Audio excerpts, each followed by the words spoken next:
प्यारे छात्र छात्राओं, हमारा जो टॉपिक चल रहा है वह है गतिमान आवेश तथा चुंबकीय क्षेत्र। इसी के क्रम में आज का जो सब टॉपिक है वह है एम्पियर के नियम के अनुप्रयोग। आप लोगों की बुक में एम्पियर के 3 अनुप्रयोग दिए हैं, जिनमें से पहला है अनंत लंबाई के सीधे धारावाही चालक के कारण किसी बिंदु पर चुंबकीय क्षेत्र की तीव्रता ज्ञात करना। दूसरा है किसी लंबी धारावाही परिनालिका के भीतर चुंबकीय क्षेत्र की तीव्रता ज्ञात करना।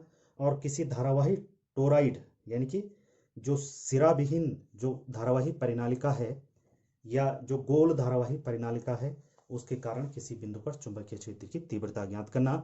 इसमें से यहाँ जो आप लोगों की स्क्रीन पर जो दिख रहा है वह पहला टॉपिक है कि अनंत लंबाई के धारावाही चालक के कारण चुंबकीय क्षेत्र की तीव्रता ज्ञात करना। जैसा कि मैं तुम्हें हमेशा बताता हूँ कि ये जो इस प्रकार की जो डेरिवेशंस होती हैं उनको हम 3 पार्ट में उनको तैयार करते हैं। पहला पार्ट उसका डायग्राम, दूसरा पार्ट डायग्राम के आधार पर भाषा। ये मैंने यहाँ पर फिर से पूर्व से लिखी हैं।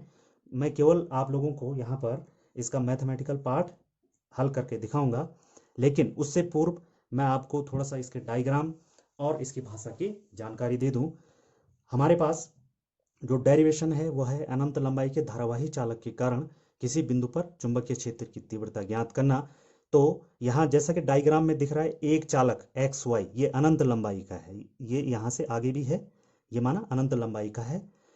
इस पर एक्स सिरे से वाई सिरे की ओर आई धारा प्रवाहित हो रही है। तो यही मैंने भाषा में भी लिखा है, इसीलिए मैं आप लोगों को बताता हूं कि पहले इसका डायग्राम बनाने का प्रयास कीजिए और उसको ध्यान में रखिए और उसके आधार पर इसकी भाषा को लिखिए।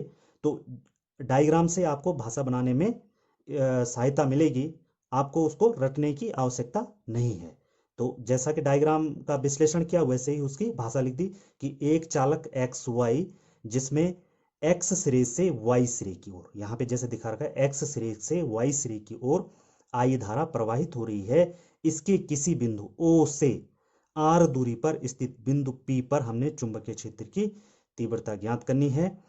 अब यहाँ पर क्योंकि ये एम्पियर का नियम का अनुप्रयोग है और हम जानते हैं कि एम्पियर के नियम में एक काल्पनिक वक्र की कल्पना करते हैं या एक वक्र की कल्पना करते हैं।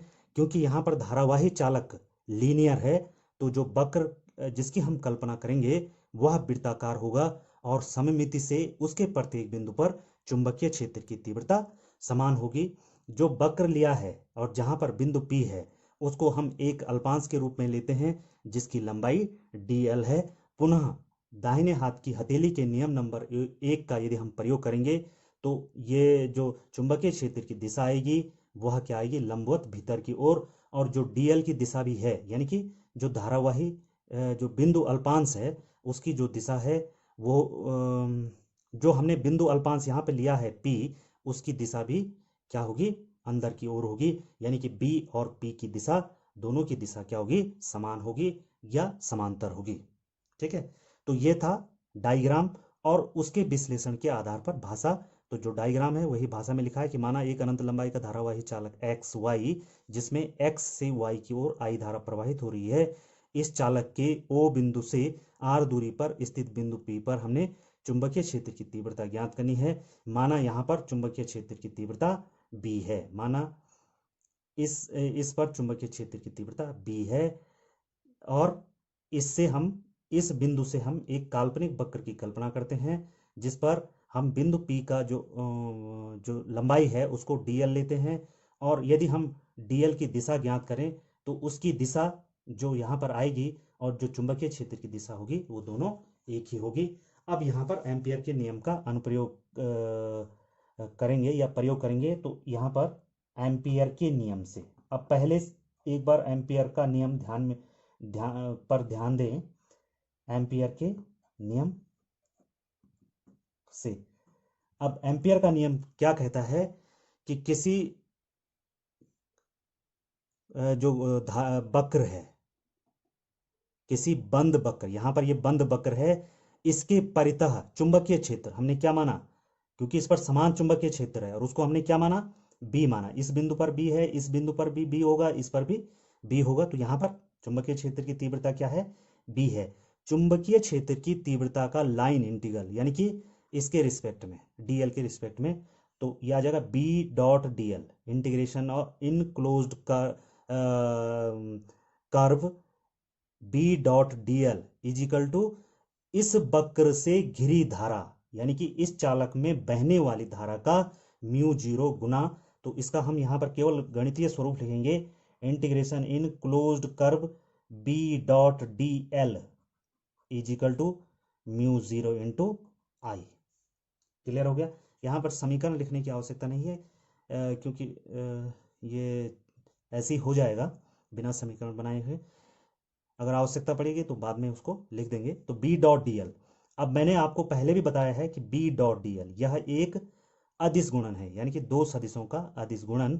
तो इसको हम लिख सकते हैं या करके इंटीग्रेशन ऑफ जो सदिश b का है उसका परिमाण b और dl का परिमाण, केवल सदिश dl का परिमाण dl और कॉस ऑफ थीटा की जगह आ जाएगा जीरो।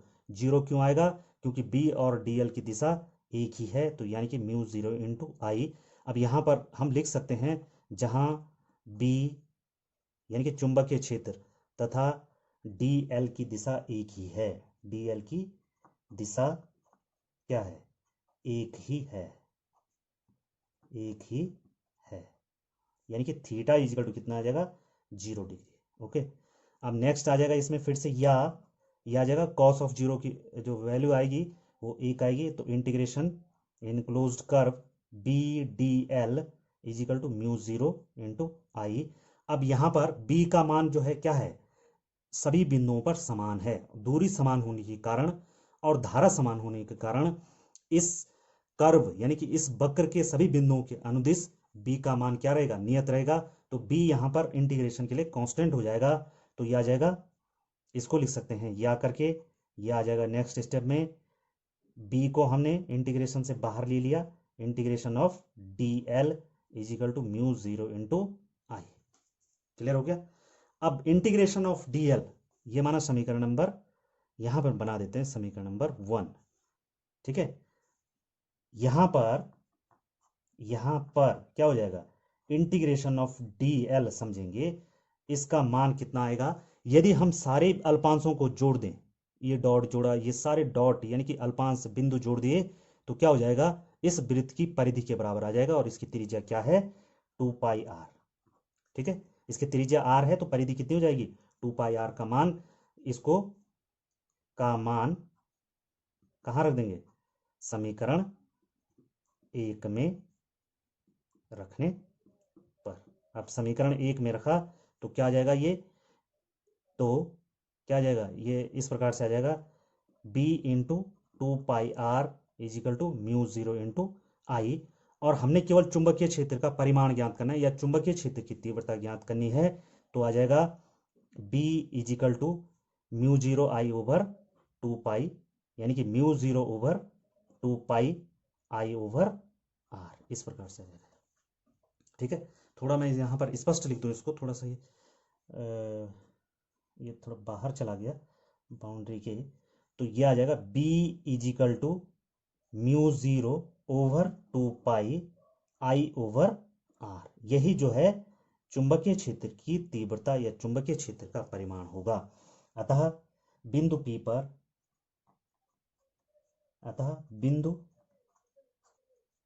P पर